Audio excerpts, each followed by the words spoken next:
Ортасындағы сызыққа дейін бүктейміз. Екі жағында ортасындағы сызыққа келтіріп алдық. Сосын не істейді? Осындай сызық шығу керек. Және сосын осылайынан бүктеп аламыз. Ішін ашқан кезде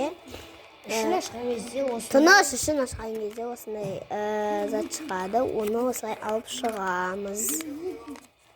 Сосын оны осылайынан қайырған кезде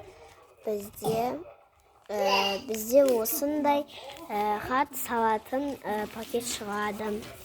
Және де оның мына жақтарын желімдеп қоямыз, клейлеп. Сосын ішін аш. Осындай екі қалташасы бар болады.